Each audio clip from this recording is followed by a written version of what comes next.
Hello के महीने friends, में वेलकम टू माय चैनल भक्ति चाहे ब्लॉग। बड़ी चतुर्थी वीडियो हो, को शुरू से छोटी एंड तक चतुर्थी जरूर हो, वॉच किसी करें भी और सभी चतुर्थी का लोग व्रत अगर आज स्त्री चौथ का करती है व्रत है, तो चौथ उसके माता का पति जयकारा का तो अवश्य उम्र लगाएं। बढ़ता ही है, साथ में उसके पुत्र का वैभव भी बढ़ता है।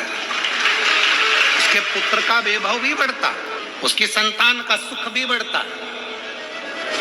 चौथ का व्रत अगर स्त्री करती है तो बच्चों का वैभव भी बढ़ता है।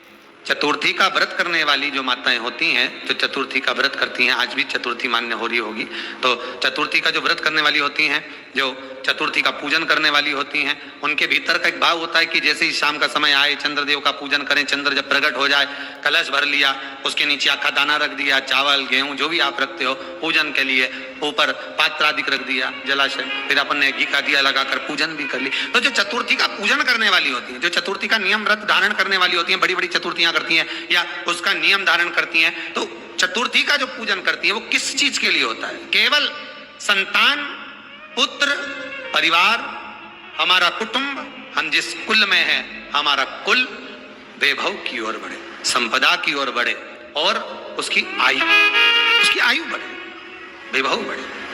बहुत ध्यान दीजिएगा महाराज। चतुर्थी की पूजन में जो आप आका दाना रखते हो, गेहूं वगैरह कुछ भी जो रखते हो, उसकी बड़ी महत्वता होती है महाराज। यहां तक कहा गया है, चतुर्थी की कथा तो आप लोग पढ़ते होंगे, जो लोग पढ़ते हैं उनको मालूम होगा। चतुर्थी की कथा में लिखा है,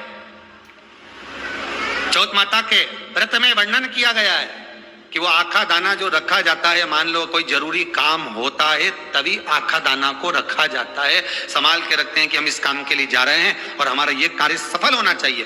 तो जिसने चतुर्थी का व्रत करा है, जिसने चंद्रदेव का पूजन करा, चतुर्थी का व्रत करा, वो गणेश जी से विनती करके वहां से 2-4 आखा दाना उठा ले और जो व्यक्ति का काम अटक रहा है, अपने ही घर का, पर दूसरे कुल को नहीं देना, अपने ही कुल के अंतर्गत जो काम अटक रहा है उसकी जेब में, उसके पल्लू में उस चीज को रख दिया जाए। तो चतुर्थी जो अगली आती है, जैसे आप महीने की करते हो तो महीने की, और आप जैसे करते हो कि 4 अलग बड़ी बड़ी चतुर्थी करते हो तो उसके अनुसार आपका कार्य सिद्ध होता ही है।